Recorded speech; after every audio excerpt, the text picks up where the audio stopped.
खुलुमबाय बड'लेण्ड एंखं टेलिभिजन स्टुडिय'आव आं हायनार्सि गयारि दिनै फुंबिलिनि गाहाय रादाबफोराव दङ। हादोरनि गासै 10 कौटि आबादारिफोरनि थाखाय 21,000 कौटि रां मिरुनि पेकेज। गुवाहाटी सानमारियाव बिजाब मेला सानब्रैयाव 80 लाख रांनिबो बांसिन बिजाब फाननो हादों।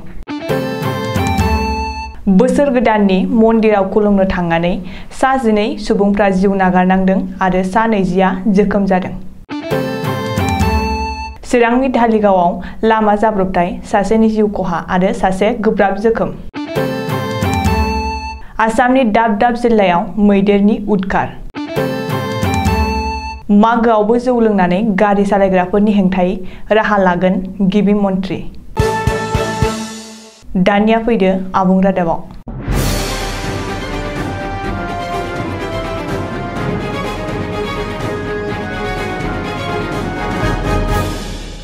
भारतनि गासै मोनबा रायजोआव बिसायख'थि जानो गोनांखौ नोजोर होनानै नरेन्द्र मदिजों दैदेनजानाय बिजेपि सोरखारा आबादारिफोरनि गोसोखौ जै खालामनो थाखाय 21,000 कौटि रांनि पेकेज फोसावदों।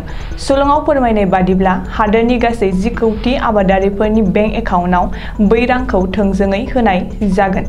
ओजोंहाय उत्तर प्रदेश बादि रायजोआव आबादारिफोरा बिजेपि सोरखारनि हेंथायै गसंनानै बांद्राय दुम-दाखालखौ सेम होनो थाखाय जानजि खाफ्रानायखौ नुनो मोनदों। नाथाय बे खेबावबो नरेन्द्र मदिया गासैबो रायजोआव बिजेपिखौ देरहाहोफिननो गोबां रोखोमनि आसनिफोरखौ फोसावनायनि गेजेरजों रायजो राजानि गोसोखौ जै खालामनो नाजाथाबनायखौ नोजोराव गोग्लैदों।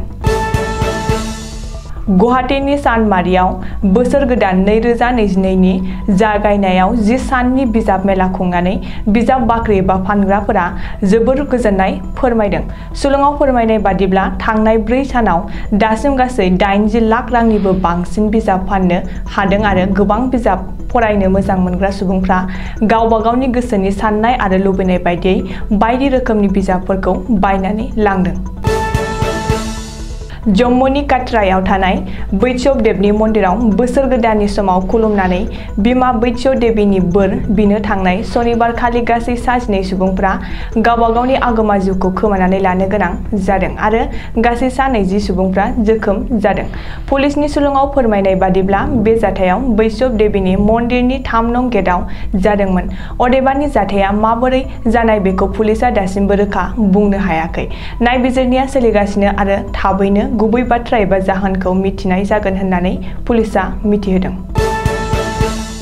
चिरां जिल्लानि धालिगाव थानानि बेन्दोंआव बरतला 31 नं राजा लामायाव गंसे स्कुटिजों फैबाय थानाय सानै सुबुंखौ उनथिंनिफ्राय फैनाय गंसे सिनायमोनै साखा खबब्रै गारिया सौख्लायलांनायाव सासे सुबुंनि जिउ खहा जादों आरो गुबुन सासेया गोब्राब जोखोम जादों। पुलिसनि सुलुङाव फोरमायनाय बादिब्ला थैनाय सुबुंनि मुङा जयनाल उद्दिन आरो जोखोम जानायनि मुङा आरिफुल इस्लाम। बिसोर सानैबो धालिगाव बरतलानिनो थागिबिमोन।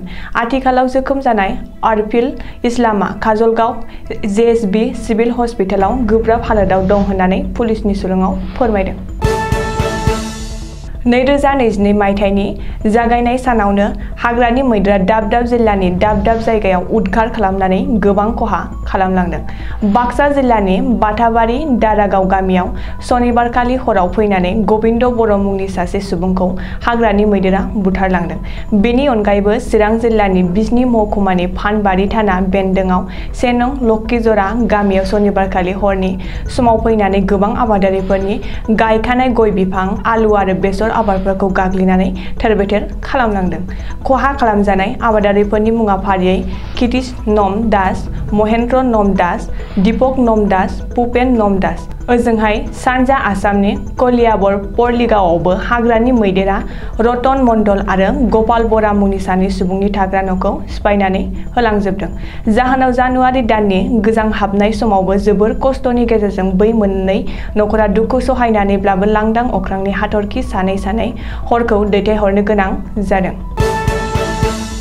थांनाय 31 दिसेम्बर आरो 1 जानुवारियाव जेरैहाय पुलिसनि खुंथाया जिरायनाय गैयाजासेनो लामा सामायाव गारि मटरफोरखौ लाखिनानै जौ लोंनानै गारि सालायग्राफोरखौ सिग्रोमदोंमोन बेबायदिनो फैगौ मागो समावबो लामा सामायाव गारि मटरफोरखौ लाखिनानै पुलिसा सिग्रोमगोन आरो रावबो गारि मटर एबा बाइक सालायग्राफोरा जौ लोंनानै गारि मटरफोरखौ सालायनो मोननाय नङा होननानै आसामनि गिबि मन्थ्रि डक्टर हिमन्त बिश्व शर्माया रबिबारखालि खौरांगिरिनि सिगाङाव फोरमायदों।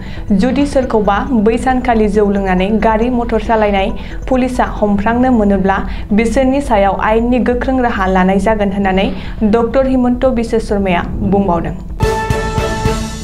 दिनै फुंबिलिनि रादाबा एसेनोसै। गोजोन्थों।